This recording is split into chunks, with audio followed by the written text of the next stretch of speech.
Hello and welcome to FIH Hockey Monthly. In this edition, we travel to the world's leading diamond destination, Antwerp in Belgium, for Euro Hockey League Round 1.2.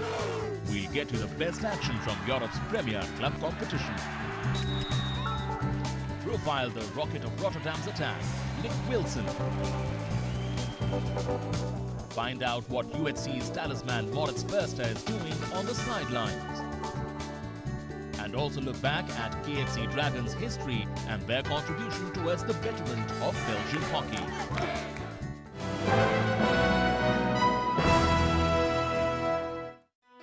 The FIH has decided to maintain Hockey India as the recognized national federation for the sport in India. The sports world governing body has also confirmed the earlier arrangement of New Delhi hosting one of the 3 Olympic qualifiers.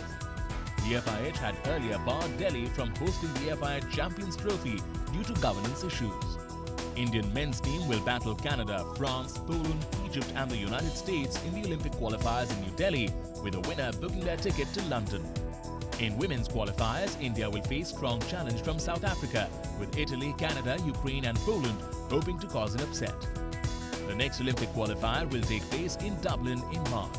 Korea will be the highest-ranked team, with Malaysia, Ireland, Russia, Chile and Ukraine also continuing their quest to qualify for London 2012. Irish women's team won't have the home advantage as they travel to Belgium in March. Spain, Russia, France and Mexico are the other contenders fighting for a single berth. 2008 Olympic silver medalist Spain will have to make a long journey to Kakamegara, Japan, as they hope to confirm their place in the London Games. Standing in their way would be the hosts along with China, Austria, the Czech Republic, and finally the winners of the FIH Women's Champions Challenge 1, Japan would look to make home advantage count as they come up against Azerbaijan, Chile, Belarus, Malaysia and Trinidad and Tobago.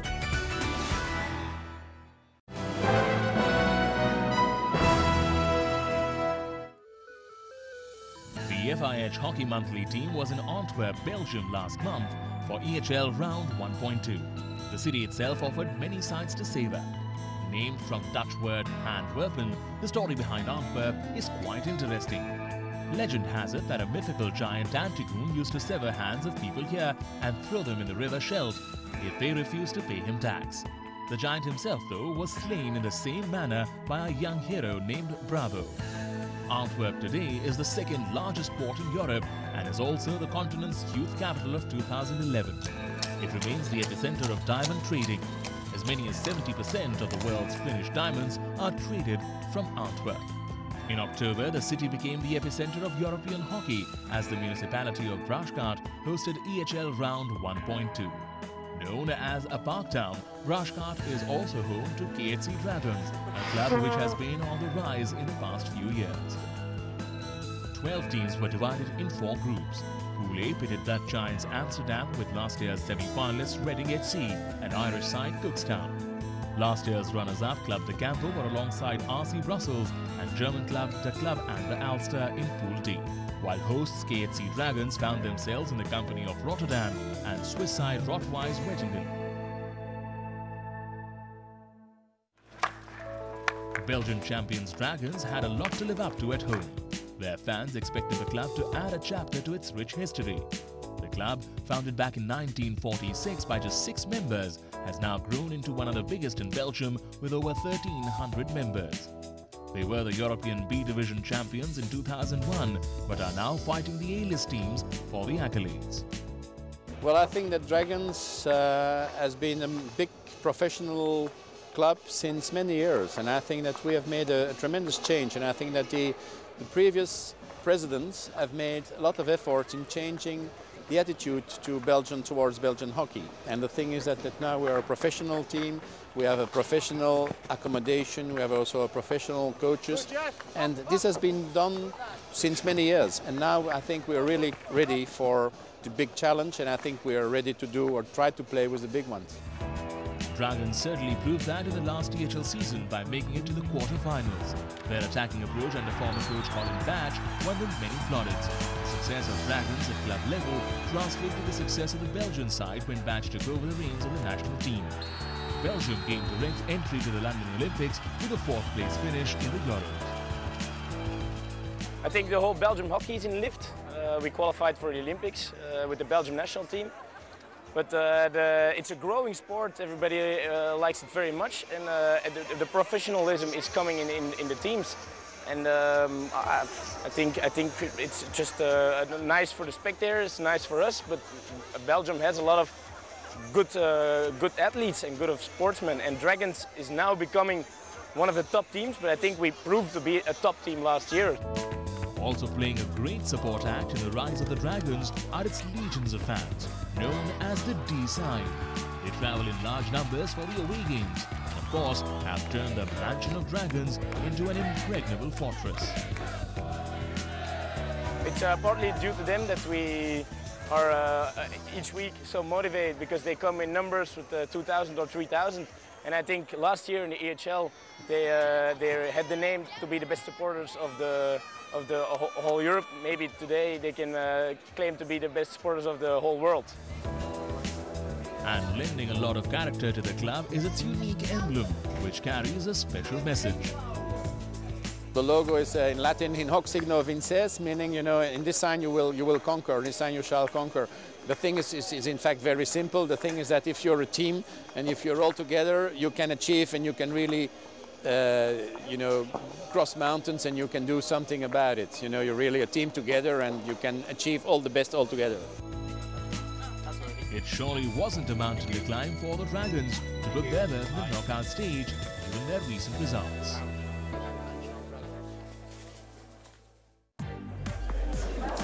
Day one. We begin our look back with Pool A clash between last year's bronze medalists Reading HC and Irish side Cookstown, backed by vocal supporters. Reading raced to a 2-0 lead inside the opening 20 minutes thanks to a couple of forceful flicks by Richard Mantel. A second-half hat-trick by Andy Watts blew away any chances of a Cookstown fight-back as the English side powered to a 5-0 victory in the opener. Next up, it was Pool E encounter between Rotterdam and Swiss side Rot-Weiss Wettingen. The Dutch side came out all guns blazing. When the smoke cleared, the scoreboard read 11-1 in their favour. Roderick Hoesthoff and Jeroen Hertzberger hammered in 4 each. Hertzberger also became the joint top scorer in the EHL history, level on 23 goals with compatriot Ronald Brouwer.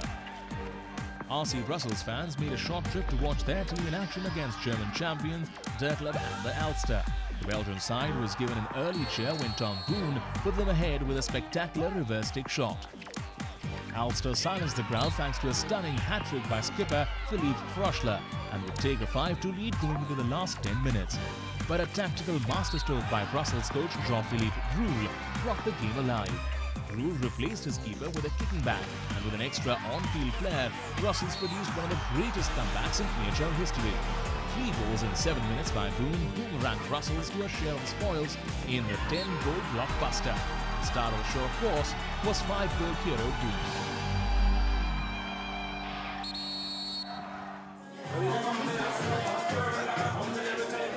Day 2. Day 2 action started with 2-time champions UHC Hamburg taking on French side CA Montrouge. An injury-ravaged UHC started within a short 2-0 win, with goals by Jan Simon and Marco Miltka.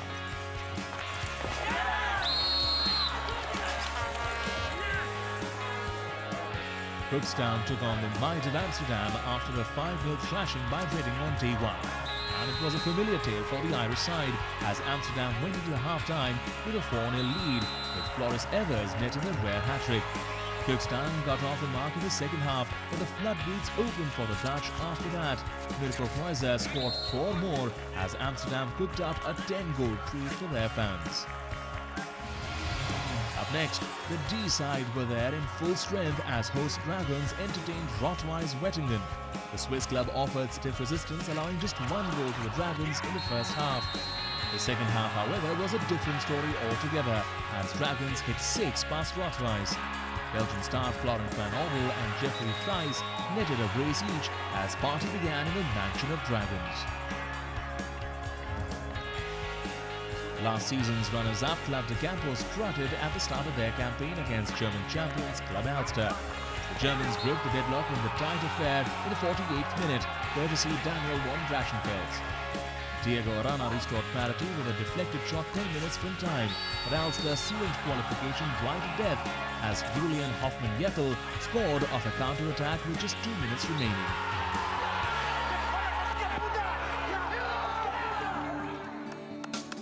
It's half-time on FIH Hockey Monthly. On the other side, we put Black Stick striker Nick Wilson through our rapid fire and catch up with Moritz Förster on the sidelines. Stay with us.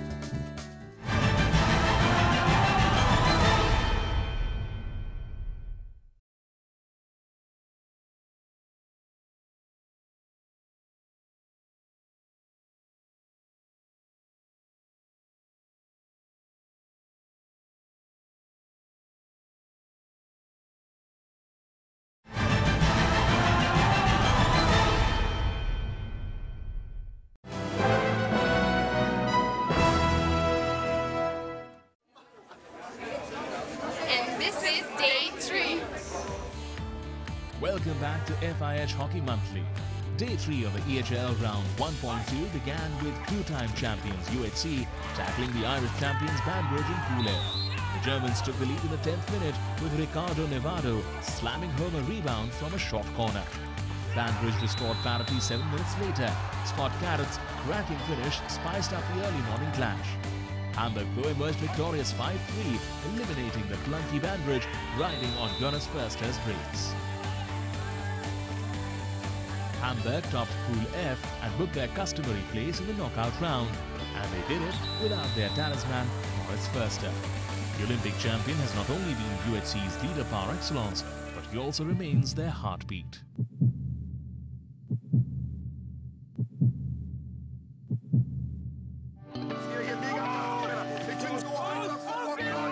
UHC Hamburg have been a permanent fixture in the EHL. The winners of the inaugural edition in 2007-8 also won the title in 2009-10, with Moritz Förster leading their charge. Förster's playmaking ability stood out in both the campaigns, and he was chosen the league's most valuable player.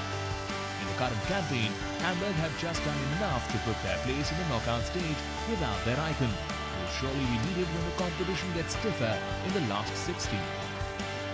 Moritz is one of the best midfielder in the world, and if you miss him in your team, he's the absolute leader of the team. And of course, it's a big miss, and I hope he will be back in March, at the end of March, for EHL KO16 and the rest of the Bundesliga. Forced on the sidelines due to a ruptured knee ligament, Förster made use of his time by assisting the technical staff with his inputs.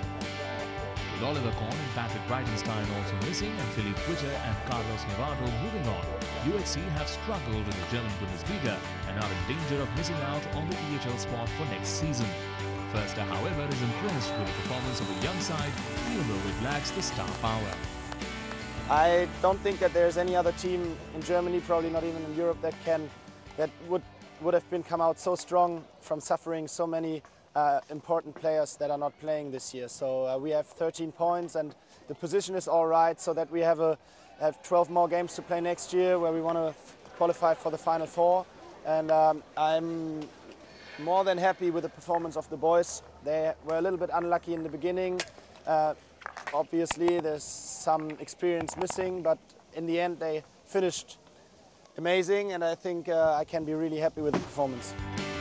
Playing non-stop since the Beijing Olympics has taken its toll on Förster, who remains a key midfielder and an option from short corners for both UHC and Germany.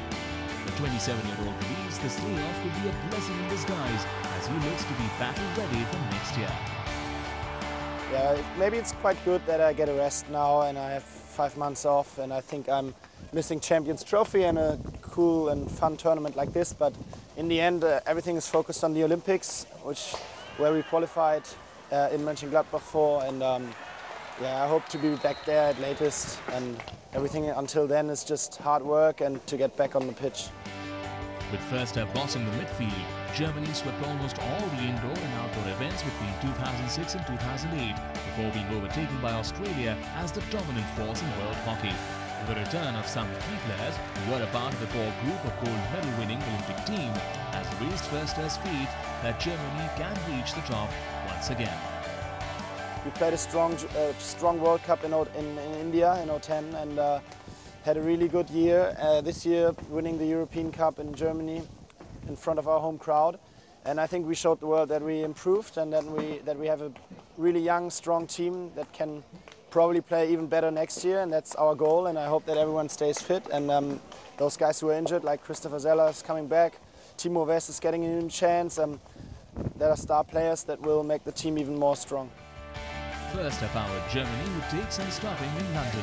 But for now, it's a long and hard road back to fitness for UHC's midfield maestro. As Förster made his way back to Hamburg after UHC's win, fight for the top spot in Pool A was between Amsterdam and Reading. And it was a Dutch side which started stronger. Robert Tigges put Amsterdam ahead in the 11th minute after a well-worked short corner variation. Reading too resorted to a variation from a penalty corner to draw level in the 48th minute. Simon Mantell levelling it up for the English side. But the game was decided by Taki Tapema's direct route from a short corner 4 minutes from time as Amsterdam took the honours in Pool A. Their Dutch rivals Rotterdam were up next, and before the game we caught up with their young gun in the attack.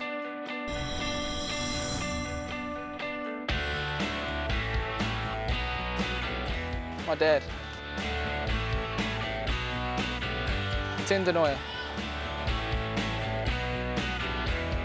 Shawshank Redemption. Jack Johnson. Losing the Olympic final. Crashed my car off a bridge. Jessica Alba. Ribeye steak. Jamie Dwyer.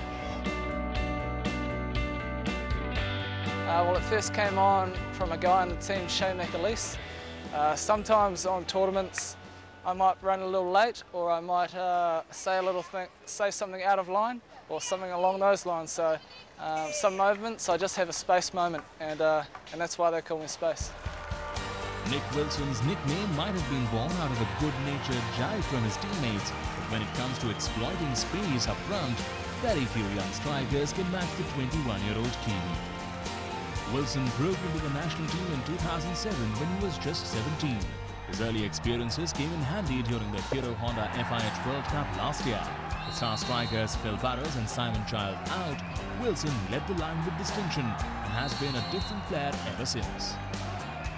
Yeah, the World Cup was huge for me. It was my first FIH big international tournament with all the teams there. So I was really excited to play, and it was it was a tough time for me. I had to step up and take some responsibility. As you said, Phil Burrows, Simon Child, Phil got injured, Simon didn't play, and so I had to take a lead role in the strikers. And I think I was 18, and you know I'm still a young guy trying to lead the team up front. So it was really a big stepping stone, and I just tried my best and tried to take over a little bit of what Phil and Si were doing in the team.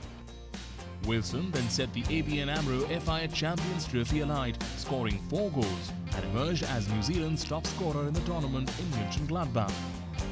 His consistent performances were rewarded with a nomination for the prestigious FIH Young Player of the Year award in 2010, the first New Zealander ever to come in the reckoning for the honour.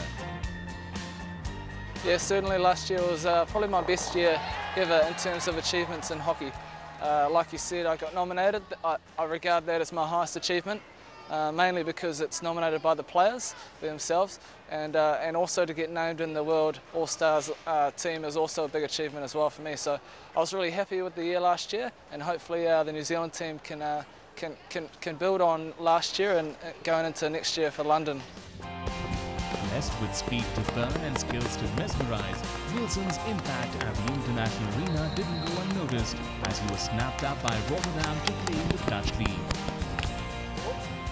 Yeah, it's definitely exciting. It's been a goal of mine to play in the AHL and the Hoofdklasse. So I've done those two now, so it's really good, and it's a huge stepping stone in my career, one that I've always been looking forward to and I thought I would get to.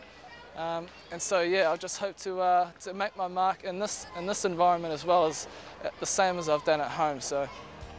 Along with supremely gifted Jeroen Hertzberger and compatriots Simon Child and Steve Edwards, Wilson has forged a fearsome attacking partnership for Rotterdam.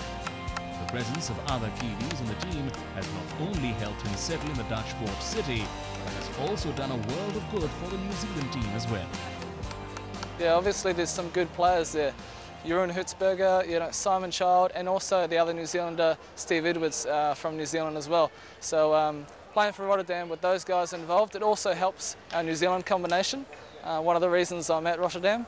And it's awesome just playing with those types of players because they have their same mindset as me. They want to go forward and they want to score goals and have a good time. So it's really fun playing with those type of players.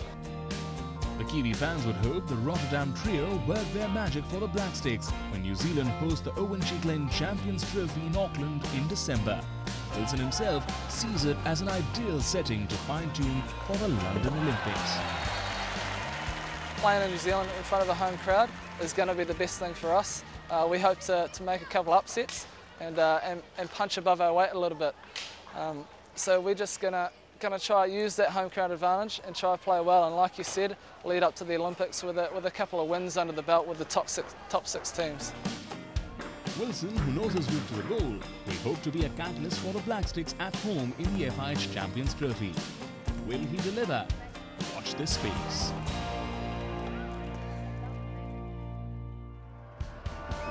Before the event in Auckland, Wilson was looking to show his talent as Rotterdam battled for the top spot against Dragons.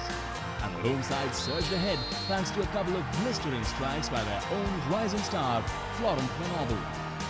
Rotterdam restored parity by the 25th minute, with goals from Roderick Gusthoff and Jeroen Hertzberger, who became the leading scorer in the EHL. Rotterdam would surge to a 4-2 lead before Dragons scripted a remarkable turnaround. Felix Denayer made it 3-4 before Charles van der Vega scored the equalizer 2 minutes from time. And right at the end, Loic Leupert sent the Dragons supporters into delirium with a winner from a short corner as Dragons topped the group. Last minutes were unbelievable. I think we played 12 minutes with 10 in the last quarters, and still we made it against a top team. That, of course, to make it in the last final minutes to make it a win for us, which is incredibly important because then we are ranked first and we draw a second team later on in the year. The final game of round 1.2 was a virtual quarter-final between Club de Campo and RC Brussels. Last year's finalists turned in a dominant display to seal their berth in the knockout stage. Fabian Magner, Eddie Tudao, Jose Borrell and Jorge Rodriguez scored in this 4-0 win for Campo. So a check again at the teams you'll see in Easter's knockout 16 stage. Amsterdam and Reading progress from Pool A. German champions De Club and De Ulster and Club de Campo make the grade from Pool B. Hosts KFC Dragons reign supreme in Pool E with Rotterdam also making the cut. And finally, two-time champions UHC Hamburg and French champion CA Montrouge qualify from Pool F. That's the final hooter on FIH Hockey Monthly. Thanks for watching.